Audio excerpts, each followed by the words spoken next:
les empoignades, les juristes, les journalistes qui mènent le débat. Tous les vendredis 20h sur Radio Espace. Jacques Lewaleno.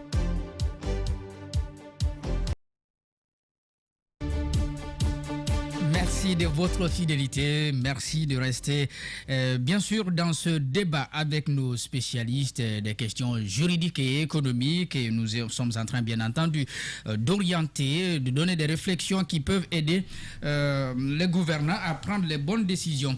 Alors Diallo, nous étions en train de parler du secteur minier. Vous dites qu'il faut faire très attention, on ne peut pas compter sur le secteur minier pour financer toute cette transition. J'étais en train de dire qu'il faut voir sur deux points. Le premier, je l'avais dégagé, c'est d'aller en concert avec la communauté internationale pour nous accompagner dans cette transition. Le deuxième élément, c'était la mobilisation des ressources internes. À ce niveau, il y a quatre grands secteurs que moi je vois, quatre grandes composantes qu'il faut forcément voir. Ces composantes, la première, c'est les mines. Tout le monde le voit, comme on se le disait, nous sommes les deuxièmes producteurs et puis on a à peu près 4 000 milliards de recettes. D'accord. Au-delà, je disais, il y a les recettes numériques que nous avons avec les grandes sociétés qui aujourd'hui sont là avec le ministère de la télécommunication. Voilà. Le troisième, c'est la gestion douanière.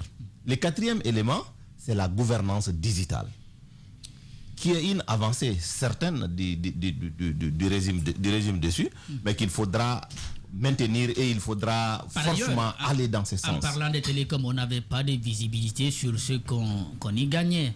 Oui, mais depuis qu'on a eu à digitaliser aujourd'hui certaines taxations, certaines recettes au niveau des douanes, au niveau de certaines taxes, il y a encore beaucoup plus de recettes que ce qu'on avait l'habitude de voir. Que ce soit au niveau des douanes, que ce soit au niveau de certains au niveau des impôts et tout, c'est aujourd'hui une amélioration. Et il faut aller dans ce sens, chercher à digitaliser le maximum possible, ça améliore la gouvernance économique. Mais les mines, comme je vous ai dit, ça va jouer sa partition. Mais n'oubliez pas que, transition ou pas, il y a déjà des dépenses qui ne s'arrêtent pas. On est déjà aujourd'hui à la fin du mois, il faudra payer tous les fonctionnaires. Et la recette que nous avons, c'est les mines. Ne croyons pas quand on a dit on a 4 000 milliards dans les mines, ça va aller pour gérer simplement des questions d'élection ou autre. C'est d'abord la première base pour gérer le quotidien de l'administration. Donc, il faudra trouver d'autres recettes pour ne pas que l'État s'affaisse. Parce que c'est bon de parler de toute la transition, mais je vous dirai, quand la transition va manquer d'argent, il y aura des couacs, et les couacs, ça finit toujours mal. Oui. Donc, il faudra aller doucement avec toutes les institutions internationales. Le système des Nations Unies et aussi les autres partenaires techniques et financiers sont très importants dans le sens de ce que nous sommes en train de dire. Oui, Kourouma, sur la même question, peut-être pas le secteur minier, mais est-ce qu'il faut forcément se tourner à l'international pour tout, pour financer? Parce que quand on parle de transition, il y a aussi des questions électorales qui vont venir. Bon, moi, je suis un peu néophyte sur le plan économique, mais quand j'entends les économistes dire qu'il faut qu'on se fasse aider par les partenaires internationaux quant au financement de nos élections, j'ai tout de suite une peur, celle de l'immixtion de ces bailleurs de fonds-là dans le choix politique du peuple de Guinée. Parce que, en tout cas, nous l'avons vécu dans certains pays, c'est-à-dire que le peuple n'élit pas en quelque sorte, le choix du peuple n'est pas respecté. Parce qu'il y a tout le jeu dans l'antichambre au niveau international qui fait que les élections sont biaisées. Donc moi je me dis que si il y a possibilité, après j'ai compris tout de suite à travers leur explication qu'il n'est pas possible aujourd'hui que la Guinée finance d'elle-même, par elle-même les élections. Et même si elle arrive... nous l'avons fait par deux fois. Justement, même si elle... On l'a fait en 2015, on l'a fait en 2020. Justement, et les conséquences, ils nous l'ont montré. C'est que le pays était à terre.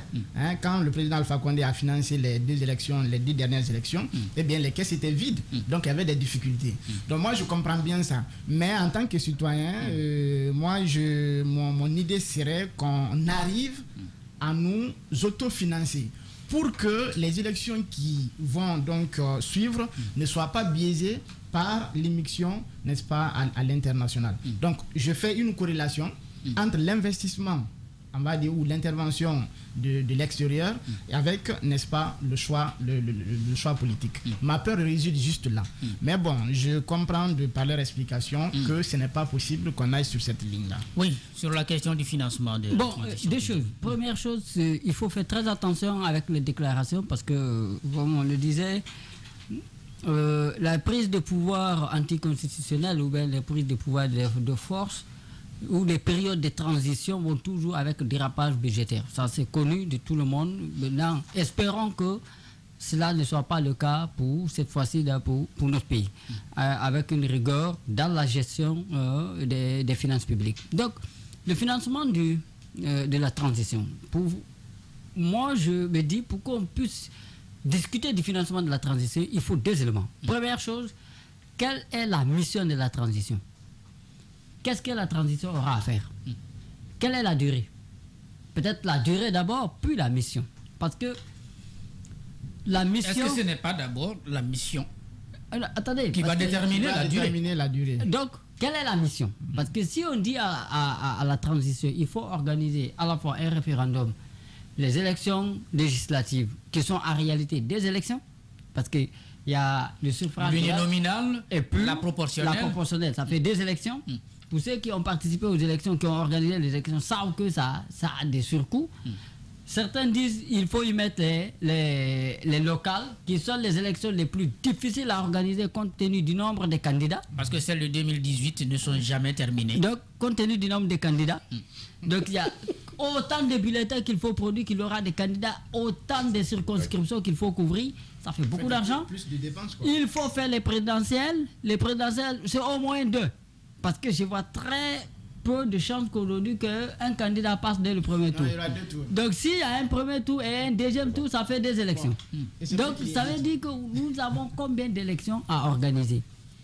À côté de ça, il y a la vie de la nation. L'école ne va pas attendre, la santé ne va pas attendre. L'infrastructure routière qu'on nous a décapée et puis laissée entre nos mains, là, donc ça, il va falloir s'en occuper. Donc, il y a tout un ensemble il y a des contreparties, des engagements à l'international il va falloir y faire face. Donc, je me dis, pour pouvoir voir tout ça, il faut savoir ce que nous allons faire. Première chose, les élections peuvent être financées en partie par les bailleurs de fonds. Je rassure tout de suite mon ami Kourma. J'ai été un peu dans cette histoire d'élection.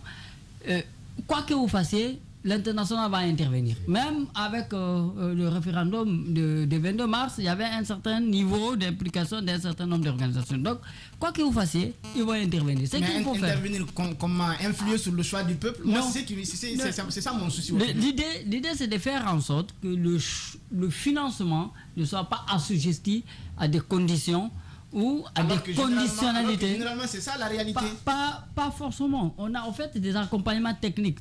Parce que le financement, c'est pas que de la liquidité. Ça peut être un accompagnement technique. Ça peut être par exemple l'audit du fichier existant. D'accord? Mais quand même, vous savez que ces gens-là, ils font rien pour rien. Bon, en vérité. Peut-être, mais bon, d'accord. On peut bien les partenaires techniques et financiers peuvent nous accompagner dans le cas des élections. Mais pour ce faire, il faut qu'encore une fois, on ne se mette pas au dos de la CEDEAO. Parce que la décision de la CEDEAO va être déterminante quant à la décision des autres structures et des organisations internationales par les effets de subordination. D'accord? Donc, c'est-à-dire, si la CEDEAO prend une décision, l'Union africaine risque d'endosser la même décision et ça risque d'entraîner un engrenage dans ce sens-là. Donc, encore une fois, il y avait un certain nombre de mesures, des recouvrements des recettes qui avaient été mises en place par le précédent gouvernement, que je pense qu'il faut continuer. Il faut continuer, notamment la digitalisation qui permet de réduire les mains par lesquelles passent les recettes. Mais une autre chose, c'est que la chaîne des dépenses c'est décanté. Il y a beaucoup de dépenses qui étaient là. J'ai vu M. Doumbia se débattre. C'est débattre pour justifier l'augmentation des recettes. Dubaté plutôt. C'est Dubaté. Oui, donc il se débattait pour justifier l'augmentation du budget de la présidence, de l'Assemblée nationale. L'augmentation, par le salaire des contrôleurs financiers. Comme si c'est comme si on gérait le pays au jour le jour. Je rappelle que ça, c'était la loi rectificative. Ce qui suppose qu'un salaire, quand même, c'est quand même quelque chose qui est prévu. Les recrutements, c'est prévu, c'est planifié. Sinon, on ne recrute pas sur le PIB pour pouvoir augmenter. Vous savez pourquoi ils ont fait ça? J'ai fini sur ça. Ça veut dire que quoi, il y a une bonne partie des dépenses qui étaient prévues à cause du nombre de portefeuilles ministériels qui vont être libérés, à cause du pléthore de garagistes ministres qui étaient au palais présidentiel, qui va se libérer. Il y a un certain nombre de dépenses qui étaient prévues. Si Doumbouya ne cherche pas de conseiller. Voilà, les dépenses de l'Assemblée nationale et autres aussi vont pouvoir se libérer. Donc il y a des recettes qui vont se libérer, quitte à utiliser ces recettes dans le bon sens pour pouvoir financer les différentes activités auxquelles on attend que la transition s'occupe. On parle donc des mines, on parle des recettes, mais on parle également, peut-être ça peut être une autre poche de recettes, parce que souvent au lendemain d'un régime, on part fouiller dans les caisses de ceux qui étaient là pour voir si on peut trouver quelque chose. Je rappelle, le CNDD avait revendiqué avoir recouvré 750 milliards de francs guinéens quand il était arrivé, seulement sur les actes de corruption et de détournement de fonds. Est-ce que aujourd'hui, parce que c'était quand même évident, parce que le président Alpha Condé lui-même il dénonçait des cas de corruption, est-ce qu'on peut aujourd'hui penser que ça peut être une autre source de recettes aussi? C'est bien possible, parce que on a un groupe qui vient de gérer le pouvoir pendant 10 ans. Il y a pas mal de scandales dont on a eu vent, même si la justice a été très lente sur ces questions-là. Il faut les condamner, ces magistrats. Voilà, donc je pense qu'aujourd'hui, il y a en fait... c'est possible qu'on puisse organiser des audits et que ces audits-là nous permettent vraiment de retrouver les fonds qui sont partis un peu de la Guinée. Mais j'avoue, comme ils l'ont dit d'ailleurs, il n'y a pas de chasse à la sorcière. Et donc je pense qu'ils vont essayer de prendre un peu des spécialistes de la question d'audit pour essayer de travailler sur cette question d'audit. J'ai bien apprécié ce matin l'ancienne ministre de l'économie et des finances qui a dit c'est vrai, on peut prendre des expertises guinéennes, mais il faut que ces expertises guinéennes-là se fassent aider par l'expertise étrangère. Parce que bon, est-ce que nous sommes obligés de mettre en place un comité d'audit indépendant où on peut s'appuyer sur la Cour des comptes? Et sur cela, je vais vous entendre tout à l'heure, vous les juristes bien sûr, mais on va finir d'abord. Non, moi je pense qu'aujourd'hui on a de grands groupes d'audit en Guinée, mais également à travers le monde. Il faut faire des appels d'offres, que ces gens-là viennent de façon très objective, s'occuper des dossiers et qu'ils nous sortent les résultats. Pour ne pas, parce que bon, vous savez, en Guinée aujourd'hui, on a du mal en fait à avoir des gens qui font l'unanimité. Même Monseigneur Robert Sarah, la dernière fois, en a fait les frais. Donc c'est pour vous dire qu'il faut prendre des gens sur appel d'offres, et que ces gens-là viennent travailler pour qu'on puisse savoir qui a fait quoi pendant ces 10 ans-là. Ça va vraiment nous aider à avancer. Moi j'ai plutôt une proposition, Jacques, si vous permettez. Moi j'ai plutôt une autre proposition. Avant de commencer à parler des audits, publions déjà les rapports faits par la Cour de comptes qui existaient, qui sont là, qui n'étaient pas publiés. C'est ce que je dis, parce qu'il faut parler de la Cour des comptes. Les rapports faits par la CENTIF, qu'est-ce qu'on en fait? Avant de parler des nouvelles audits, mettons ça d'abord à la place publique ou bien à la disposition de la justice. Et ensuite, on parlera d'audit. La Cour des comptes, ce qu'on peut retenir de son travail, puisqu'elle a été mise en place Condé en 2016, elle a produit son premier rapport en 2019, rapport d'activité de 2016, et c'était un rapport qui exprimait tout simplement les besoins de la Cour des comptes. Et depuis, rien. On réhabilite cette institution. Vous estimez qu'on peut compter, comme Amidou le dit, sur ces rapports? Parce qu'on dit dans certains milieux que bon, il y a des rapports qui étaient faits, c'est le président qui ne voulait pas qu'ils soient publiés. Vous le savez, on avait fait une publication en 2017 sur l'importance de la Cour des comptes par rapport à ce qui se faisait dans notre pays. Et on a constaté que depuis cette publication en 2017 jusqu'à vers la fin de 2020, on n'avait pas vu de résultats probants des activités qui ont été réalisées par cette Cour. Donc nous déjà, on avait estimé que cette Cour n'allait pas faire correctement son travail. Comme vous le savez, voici une équipe qui a été recrutée sur la base du mérite. Mais le problème, c'est que c'est la volonté de pouvoir faire le travail qui compte aussi dans notre pays. Par rapport aux histoires d'audit, il faut vraiment l'encourager pour 2 raisons simples. La première, ça va nous permettre de pouvoir clarifier la gestion passée. Deuxièmement, ça va aussi permettre de pouvoir faire des recommandations par rapport à ce qui doit être fait dans le futur. Mais ce qui est aussi intéressant qu'il faut souligner, comme l'a dit Dr Conté, c'est vraiment essentiel. Ceux qui sont déjà là, les institutions qui sont déjà là, par exemple la Cour des comptes et l'Inspection générale de l'État et l'Inspection n'est-ce pas, des finances, il faut les mettre à l'œuvre. Mais le problème, c'est qu'on a l'impression qu'il n'y a pas un programme planifié de contrôle interne qui permet de faire un suivi correct, n'est-ce pas, de la gestion qui est faite. Alors, qu'est-ce qu'il faut faire? Il faut forcément faire un appel. Est-ce qu'on n'est pas en train de trop rêver? On a quand même affaire à des personnes qui étaient là. C'est ce que je vous dis. Il y a un problème. Qui ont laissé tout faire. Il y a un problème de courage qu'il faut prendre par rapport à la gestion. On peut nommer toutes sortes de personnes bien formées, brillantes, mais si vous n'avez pas le courage de mettre en œuvre la mission pour laquelle on vous paye, sincèrement, ce serait vraiment jeter, n'est-ce pas, de l'argent inutilement. Voilà pourquoi j'apprécie le fait qu'il faut non seulement mettre en œuvre, en action, ces institutions-là, mais il faut faire en sorte qu'il y ait un appel d'offres pour que ces institutions soient appuyées par des structures externes. Ça va entraîner une émulation. Et personne ne serait capable de pouvoir cacher des informations qui vont en faveur, n'est-ce pas, de la qualité de la gestion que nous recherchons tous. Si on ne le fait pas, sincèrement, ce sont les mêmes réalités, les mêmes possibilités de cacher des informations sincères juste pour couvrir certaines personnes qui ne devront pas, n'est-ce pas, être faites. Il n'y a pas de, n'est-ce pas, de chasse aux sorcières, mais il faut faire en sorte que, à travers ces mesures qui vont être prises, que la qualité de la gestion s'améliore enfin dans ce pays. Sinon, on ne fera que tourner à rond pour rien avec des annonces bidons qui ne vont jamais apporter, n'est-ce pas, de résultats par rapport à la qualité de la gestion des finances publiques dans notre pays. Alors que quand on gère bien les finances publiques, on va forcément résoudre les problèmes sociaux, on va forcément résoudre, n'est-ce pas, les problèmes d'investissement. Sans cela, on ne s'en sortira jamais. La Cour des comptes, Ibrahima Diallo, vous estimez qu'on peut bien compter sur elle, sur cette question-là, que des rapports peuvent nous aider à juger de la qualité des dépenses sous Alpha Condé? Évidemment non. Pour un certain nombre de raisons. Il y a quelques jours, dans une radio de la place, on était en train de fustiger la gestion de la Cour des comptes, où vous savez qu'il y a 3 types de magistrats. Il y a 3 types, je vais dire, il y a 3 degrés de magistrats dans le cadre de la gestion. Au fait, les premiers qui sont au sommet au nombre de 24 sont en réalité les anciens dignitaires du ministère de l'économie et des finances. Tout à fait. Dont le président, le premier président. Dont le premier président.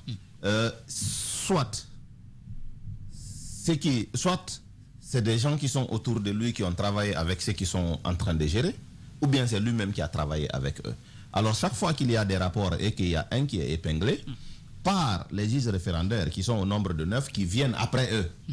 En hiérarchie, dont ils parlent, ces juges référendaires, ils ne sont pas aujourd'hui à dire que c'est les personnes les plus vies à la Cour des comptes, non. Et puis maintenant, il y a une chambre qu'ils appellent la 5e chambre qui doit en principe saisir la justice pour retrouver les biens. Mais qui, toujours, ils font en sorte qu'un dossier n'arrive jamais là-bas. Donc on va dire oui, tel a détourné tel argent et puis voilà, ça va arriver à la Cour des comptes va découvrir, ça va arriver chez le président va faire quoi? Il va rencontrer cette personne, ça n'arrive jamais à celui qui doit saisir une juridiction. C'est pas sûr et il faut compter aujourd'hui. Et puis, deuxième élément, je ne suis pas de ceux-là qui croient qu'il faut compter aussi sur l'audit. L'audit, ça suit des procédures. Il y a un élément important qu'il faut mettre en place lorsque dans un pays, la corruption a atteint un niveau et on veut récupérer des fonds. Il faut mettre un tribunal d'enrichissement sans cause. Il faut mettre une cour exceptionnelle quiconque a de l'argent en République de Guinée, si on trouve que tu t'es anormalement enrichi, c'est juste un changement de la charge de la preuve. C'est toi qui t'es enrichi, tu as des milliards, tu viens justifier comment tu les as eu. Ça devient une justice d'exception. Non, voilà, c'est une justice d'exception. C'est ce que si vous suivez aujourd'hui au Sénégal, c'est compliqué. Le Sénégal a expérimenté cela. Non, mais le Sénégal l'a fait. Mais oui, il l'a fait. Le défaut. Le Sénégal l'a expérimenté, mais est-ce que ça bouge maintenant avec la CREI? Ça a bien réussi la CREI. Il ne faudrait pas que derrière on puisse faire une chasse aux sorcières. C'est ça, justement. Maintenant, l'idée, c'est un peu difficile. Les juges ordinaires peuvent même s'occuper de cela. Voilà. Oui, mais lorsque ça atteint un niveau. Lorsque ça atteint un niveau, il faut le faire. Sinon, si vous partez, même ce que je suis en train de dire, si on ne veut vraiment pas faire encore cette cour-là d'exception, le code pénal est très clair là-dessus, c'est à partir des articles 286 et suivants.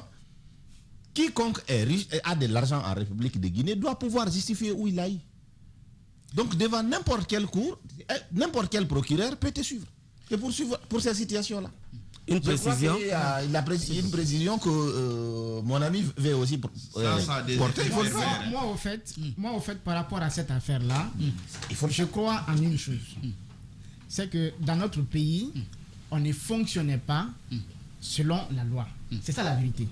On ne fonctionnait pas selon la loi. La justice ne marchait pas. La preuve, c'est les déclarations des magistrats qui font un aveu à partir desquels il faut engager tout de suite une poursuite contre eux. Un magistrat qui vient déclarer qu'il tordait le cou, n'est-ce pas, à la procédure, à la loi, parce qu'il y avait une pression. Mais pression de qui? Du politique. Où est-ce que vous laissez votre serment qui dit que vous ne devez agir que selon la loi? Vous rendez justice, non pas au nom du président de la République, mais au nom du peuple. Mais ceux qui leur trouvent des circonstances atténuantes en disant qu'il y a de la pression, mais je les renvoie à l'article 21 du Code pénal. Mais ce n'est pas possible. C'est de la corruption. Ce n'est pas possible. C'est de la violation du serment. Moi, à mon avis, ces magistrats-là, il faut commencer par eux. Ils ont trahi la nation. Ils sont disqualifiés aujourd'hui à rendre justice au nom du peuple de Guinée. Il faut tout de suite engager des actions contre eux et puis qu'ils nous expliquent cela à la barre. Maintenant, pour revenir à la Cour des comptes, comme je disais, la loi n'a pas été appliquée dans ce pays-là. Vous savez pourquoi? Parce que tout simplement, le gouvernement, l'administration centrale, tout a été clanisé. On a transformé le pays en une affaire. C'est de l'affaire. Le patron, il est dedans. Le subordonné, il est dedans. De telle sorte que, eh bien, rien ne doit marcher de façon normale. Parce que si ça marche de façon normale, même le président de la République, il s'est impliqué dedans. C'est ça la vérité. Et justement, c'est pourquoi j'ai posé la question. Pourquoi avoir réhabilité finalement la Cour des comptes? Justement, maintenant, c'est pourquoi moi je veux dire ceci. Nos institutions qui sont là, il faut avoir le courage de le dire. On y vient par deal. Le recrutement s'est fait par deal. C'est ça la vérité. Alors, on vient, on travaille par deal et on se redistribue, n'est-ce pas, les avoirs. C'est très mal à entendre. Donc, moi, ce que je propose à la gente ou alors au gouvernement qui va venir, on va beau faire les textes, même au niveau de la Constitution, on va mettre, n'est-ce pas, des intangibilités à 1000 reprises comme on veut. Mais les intangibilités ne gardent la Constitution que sur le plan théorique. Ce sont les hommes qui peuvent rendre, n'est-ce pas, la Constitution intangible. Ce sont les gens. Et là, le patriotisme, ça manque aux Guinéens.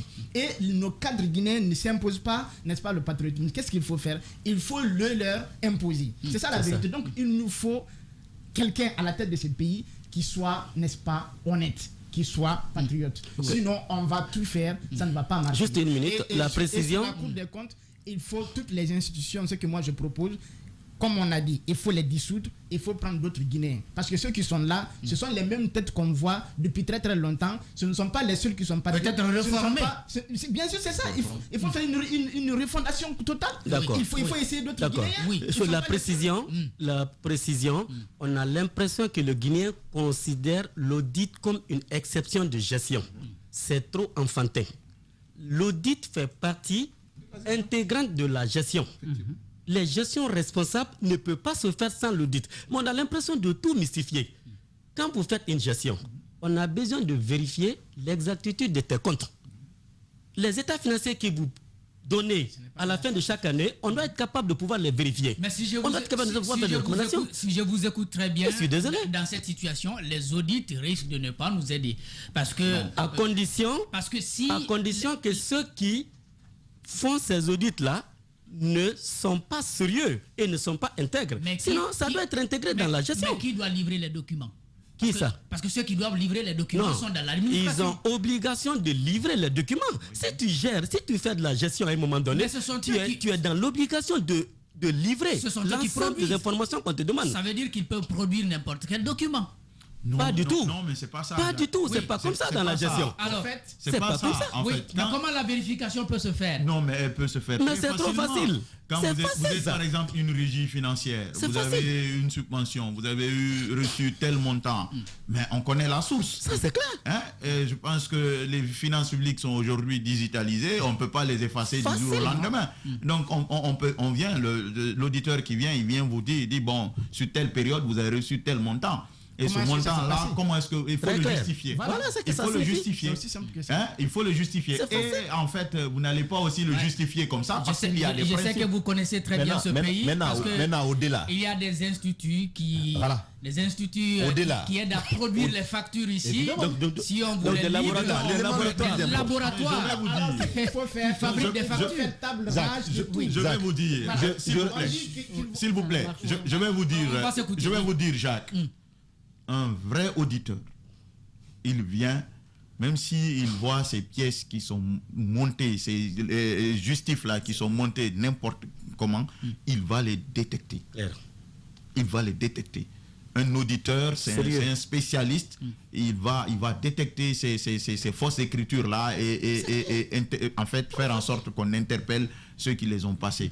Ça, je vous dis, aujourd'hui, ce qui est mieux pour nous, parce que mon frère Diallo a conseillé la mise en place d'une cour spéciale.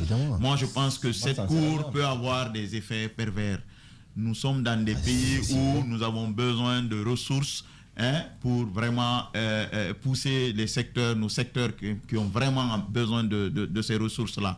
Aujourd'hui, ce qu'il faut faire, c'est qu'il y a des gens qui ont géré les fonds publics, il faut qu'ils nous disent comment ils les ont gérés. Correct. Par les audits. Et Madame la ministre le disait ce matin, c'est vrai, nous avons des structures compétentes ici d'audit, mais il faut vraiment les faire aider par des structures externes qui peuvent vraiment nous aider à avoir des décisions objectives. Alors, plutôt que de compter sur la Cour des comptes, est-ce qu'on peut au moins compter sur la Scientif? Parce que la Scientif, ce que vous disiez tout à l'heure, là, par rapport à l'enrichissement, je crois que cette institution peut bien entendu s'intéresser à ces questions. Au fait, c'est l'élément le plus important. Aujourd'hui, il y a, par exemple, ce qu'il dit là, il y a une subvention. Il y en a qui ne reçoivent pas de subventions. Il y en a, par exemple, moi je suis à la douane, je ne reçois pas de subventions, c'est moi qui reçois de l'argent.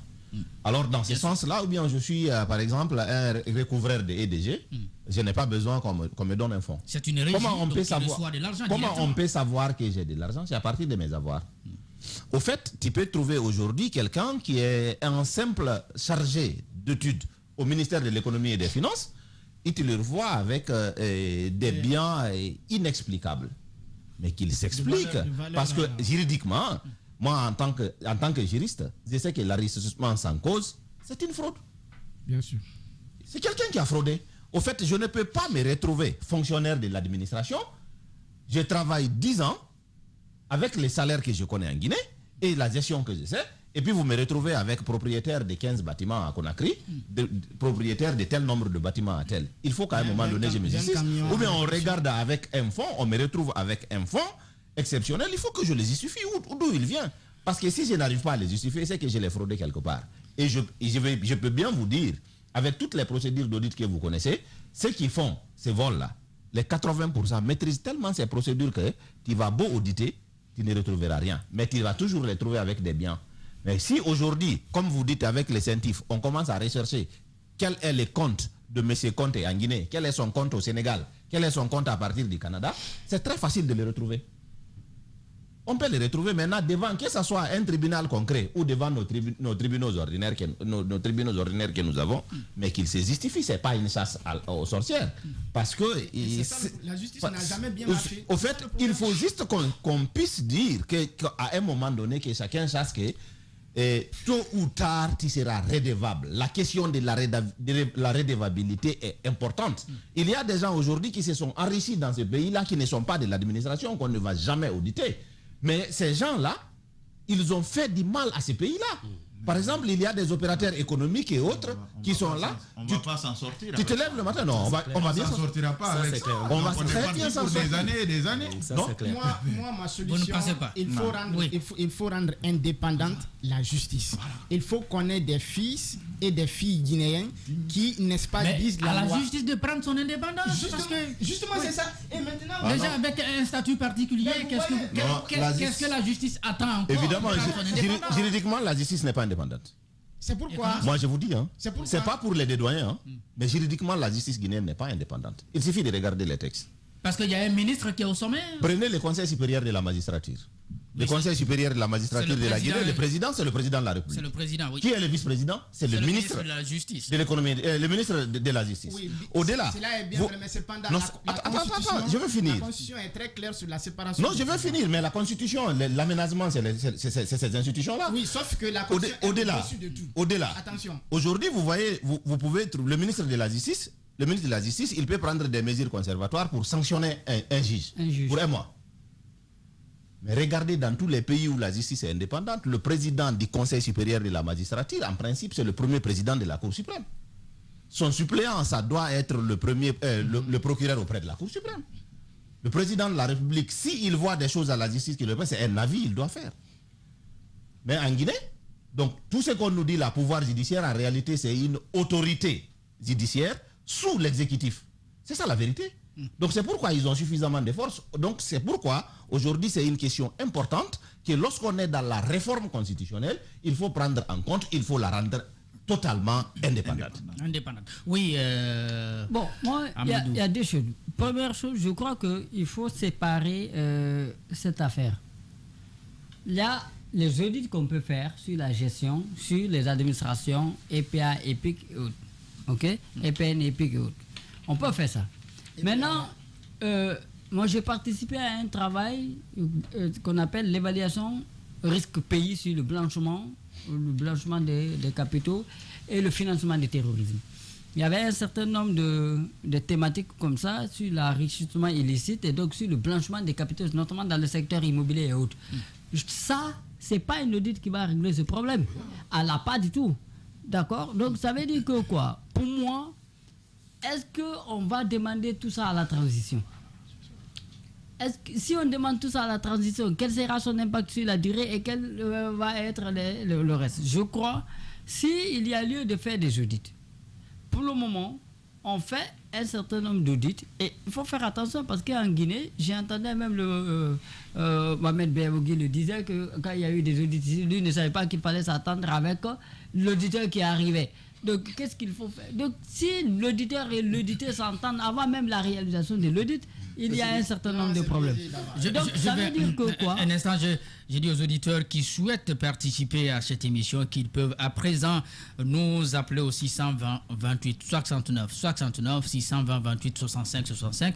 Vous pouvez nous appeler et participer à l'émission, poser des questions à nos invités ici en studio, sinon nous faire part de votre avis tout simplement. 620 28 69 69 620 28 65 65. Oui, Amidou. Oui, voilà ce que je disais. On fait les audits d'abord pour pouvoir sécuriser les fonds. Ensuite, on fait les audits pourquoi? Parce que aujourd'hui, tout le monde est en train de dire qu'il faut que la gestion soit auditée et qu'un certain nombre de personnes répondent devant la justice. D'accord? On vient de voir ce que le FNDC a fait, ce que d'autres personnes encore sont en train de dire. Il faut exclure, il faut exclure, il faut exclure. Ce qu'il faut faire, c'est que la responsabilité ne peut être collégiale. La responsabilité est d'abord individuelle. Il faut donc qu'on ramène la responsabilité de la gestion au niveau des individus, non au niveau d'un groupe. À partir de ce moment, ça devient facile de gérer au niveau de la justice. Parce que tant que la responsabilité sera collégiale, on va dire que non, c'est l'ancien gouvernement, c'est très facile de crier à la chasse aux sorcières. Donc, Alors que si on fait un audit, on se rend compte que M. Diallo ou M. X a fait des détournements, ça devient M. Diallo face à la justice et non l'ancien gouvernement face à la justice.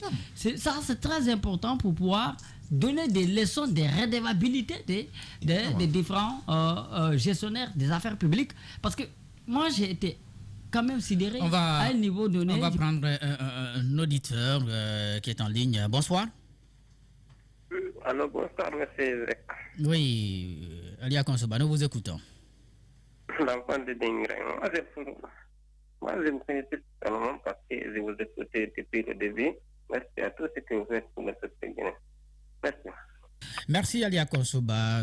D'autres qui souhaitent participer peuvent appeler au 620 28 69 69 620 28 65 65. Oui. Non, je finissais sur ça. C'est que en Guinée, on peut parler du tout dans les administrations, mais l'argent, c'est un tabou. Ailleurs, c'est pas un tabou. Moi, j'étais dans des directions, quand le budget arrivait, on discutait de ça devant tout le monde. Tout le monde sait que combien est venu, voilà les lignes des répartitions. Personne, tout le monde sait, même les stagiaires. Moi, j'étais stagiaire, je savais combien est-ce que chaque direction, chaque service devait recevoir. Mais en Guinée, la question d'argent, mais c'est une question hautement tabou. Mais c'est comme s'il y avait quelque chose à cacher. Donc, ça, on parle là de l'argent public. Docteur, nous connaissons des services ici de l'argent public. Où les, donc, ça veut dire que ça n'appartient pas à ces individus. Donc, mais s'il y a des personnes qui font croire que, ou bien par leur comportement, font croire que les recettes publiques, les avoirs publics, les fonds publics qu'on leur envoie pour pouvoir faire les services publics, est une chose qui les autres ne peuvent pas savoir, ça crée toute une suspicion et ça aujourd'hui rend en panne tout, toutes nos institutions. Oui, comptez. Avant peut-être un auditeur qu'on va prendre avant de vous redonner la parole. Bonsoir. Bonsoir. Vous appelez comment? Vous nous appelez d'où?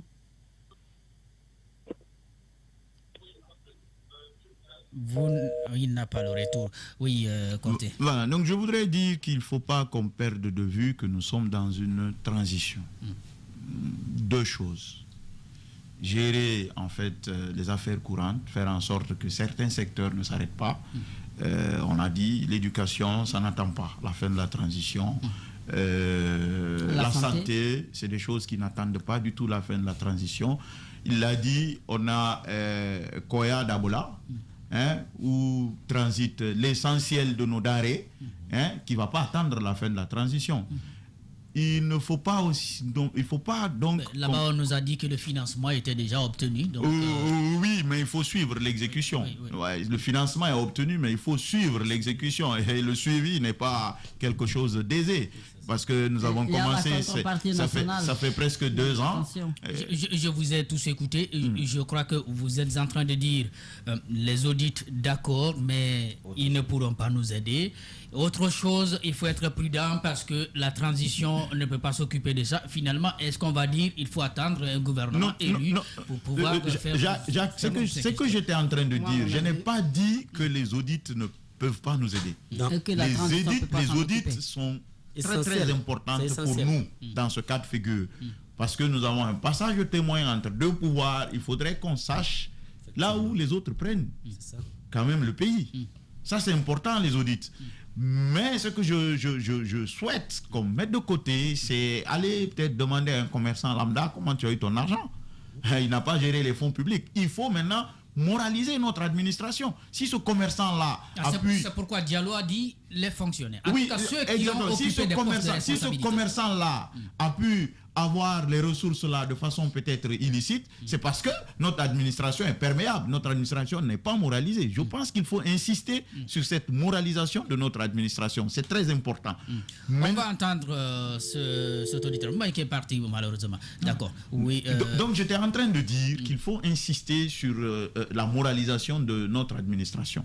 C'est fondamental. Aujourd'hui, la corruption est à un niveau C'est vrai qu'on n'a pas mesuré, mais tout le monde sait qu'aujourd'hui, mais ça commence même par les gens, dans les familles. Si on se réfère aux chiffres de l'ancien Premier ministre, c'est quand même quelque chose de très, pour finir vite, oui. J'étais en train de dire que si nous prenons les 5 valeurs du CNRD, parce que j'ai eu à passer au niveau des concertations, le premier élément, c'était le redressement. Ils ont dit premier élément, rectification institutionnelle. Deuxième élément, refondation de l'État. Ils n'ont pas dit qu'ils vont tout faire. On ne demande pas qu'ils fassent tout. Mais moi, je crois que cette transition est une base pour poser les fondements.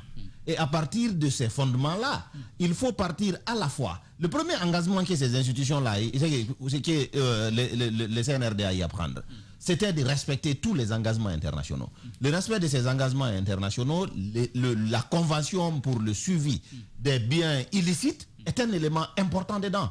Aujourd'hui, tout le monde sait que la Guinée est une plaque tournante des fonds illicites. Au-delà de ça, il y a un rapport qui est sorti le mois passé où la Guinée se trouvait parmi les pays africains qui finançaient le plus de la gestion de l'achat des immeubles aux États-Unis. Donc c'est des choses qu'il faut suivre. Il faut savoir où on enlève l'argent. Et ça, pour le faire, il y a un code pénal. C'est pas une chasse aux sorcières, comme on le dit. Il y a une loi qui le dit. Le code pénal est là. Il suffit de le lire pour dire oui, monsieur Conté, vous aviez telle situation à tel moment donné. Aujourd'hui, vous en avez. Vous êtes consultant. Vous, par exemple, vous êtes consultant international. Montrez-nous vos contrats qui vous ont donné l'argent. D'accord.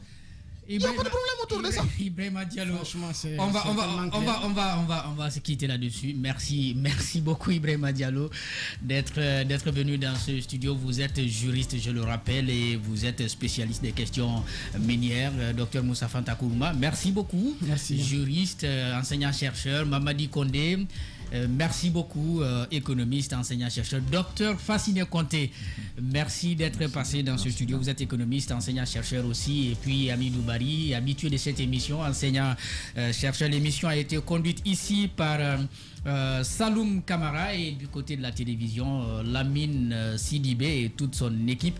Merci d'avoir été de notre Politiquement Correct. On se retrouve vendredi prochain pour parler d'autres sujets avec, bien entendu, des invités de qualité. Au revoir. Merci bien. Politiquement Correct sur Espace. Des empoignades. Les juristes, les journalistes qui mènent le débat. Tous les vendredis 20h sur Radio Espace. Jacques Lewaleno.